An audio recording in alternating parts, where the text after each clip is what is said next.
সুনির্দিষ্ট গোয়েন্দা তথ্য পেয়েই ইরানের সর্বোচ্চ ধর্মীয় নেতা খামেনির অবস্থান লক্ষ্য করে হামলা চালায় যুক্তরাষ্ট্র এবং ইসরায়েল। নিউ ইয়র্ক টাইম বলছে, শনিবার সকালে শীর্ষ নেতাদের সাথে খামেনির বৈঠকে বসার সুনির্দিষ্ট তথ্য পায় সিআইএ, যা হাতছাড়া করতে চায়নি তারা। পরিকল্পনা ছিল শনিবার স্থানীয় সময় রাতে ইরানের ভূখণ্ডে হামলা চালানো হবে, কিন্তু মার্কিন গোয়েন্দা সংস্থা সিআইএ নিশ্চিত হয় যে তেহরানের একটি সুরক্ষিত কমপ্লেক্সে শনিবার সকালে শীর্ষ নেতাদের সাথে বৈঠকে বসতে যাচ্ছেন সর্বোচ্চ ধর্মীয় নেতা খামেনি। সিআইএর এই তথ্যে পাল্টে যায় হামলার সময়। সিদ্ধান্ত হয় ওই বৈঠক লক্ষ্য করেই চালানো হবে হামলা।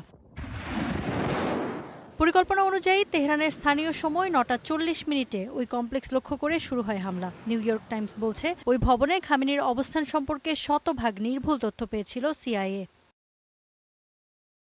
খামেনি ছাড়াও বৈঠকে ছিলেন ইসলামিক রেভলিউশনারি গার্ডের প্রধান কমান্ডার মোহাম্মদ পাকপুর, প্রতিরক্ষামন্ত্রী আজিজ নাসিরজাদে, মিলিটারি কাউন্সিলের প্রধান অ্যাডমিরাল আলী শামখানি, আইআরজিসির অ্যারোস্পেস ফোর্সের কমান্ডার সায়েদ মাজিদ মুসাভি, উপগোয়েন্দা মন্ত্রী মোহাম্মদ সিরাজি সহ আরও কয়েকজন। খামেনি ছাড়াও এই হামলায় মারা গেছেন রিয়ার অ্যাডমিরাল আলী শামখানি ও মেজর জেনারেল মোহাম্মদ পাকপুর। এর আগে গত জুনে ইরানের পারমাণবিক স্থাপনায় হামলার সময় ট্রাম্প বলেছিলেন যুক্তরাষ্ট্র জানে খামেনি কোথায় লুকিয়ে আছেন, চাইলেই তাকে হত্যা করা সম্ভব। সাবেক এক মার্কিন কর্মকর্তা বলেন, সে সময় যে গোয়েন্দা নেটওয়ার্ক ব্যবহার করা হয়েছিল, এবারও সেই একই নেটওয়ার্কের তথ্য পেয়েছে CIA.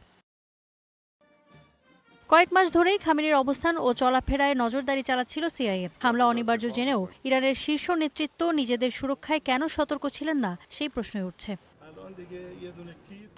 Ifat Khandakar, Star news.